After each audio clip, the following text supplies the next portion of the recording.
But, I feel that, the most important thing we want to do is protect our children.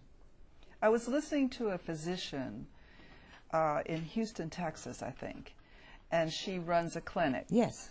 For teenage parents. And she said the youngest teenage parent is 9 years old in her clinic, the young female. And the youngest male parent is 13.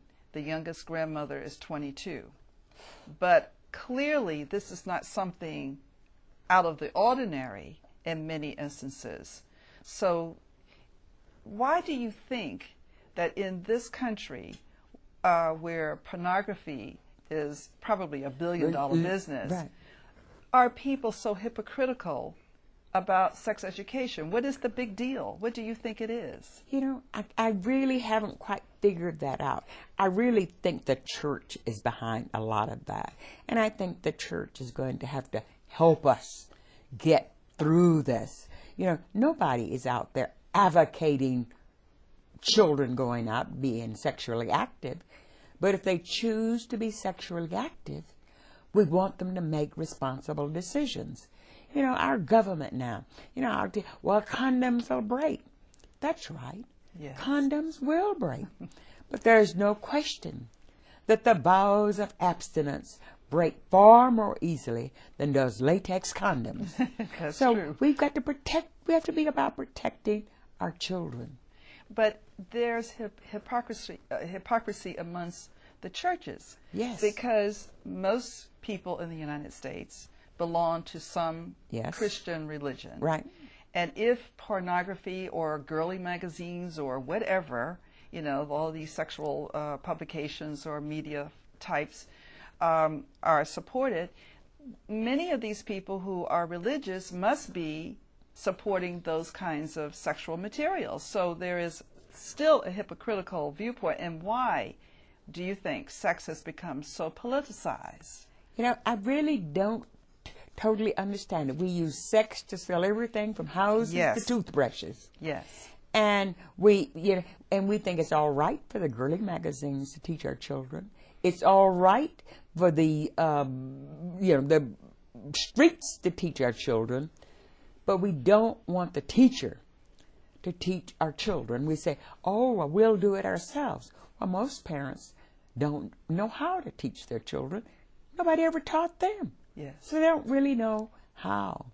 We wouldn't depend on parents to teach children everything they need to know about math, the history, or science.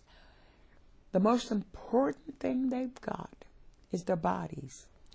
Why don't we teach them how to take care of their bodies and how to be sexually responsible? We're not honest. We don't empower our children with the knowledge so that they can make responsible decisions. Yes, because there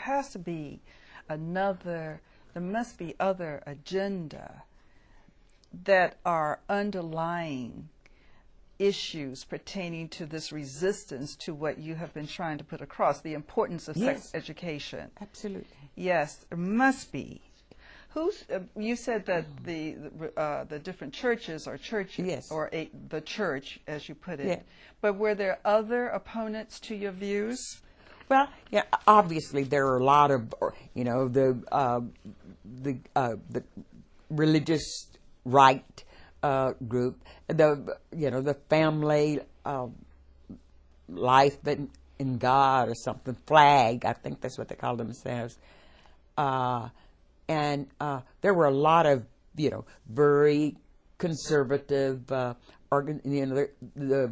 Christian, I forget that name, but very many very traditional conservative organizations who were out there pushing their views, but what they were.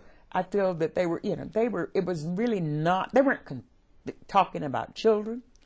They weren't even talking about Christianity. They was pushing religion. Yes. But they weren't pushing Christianity. What they were about was really about their pushing their view and getting more people into what they were about. And it was about money. They were willing to sell the most valuable resource we've got to preserve their myths, which they know aren't true.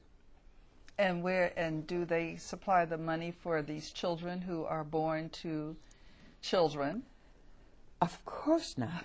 They got very upset with me when I said that they had a love affair with the fetus. Yes. They loved little children as long as they were in somebody else's womb. They were not, but they didn't love children because they fought against welfare. They were against health care. They were against education. They were against family because they were against all the things that it's required to support a family.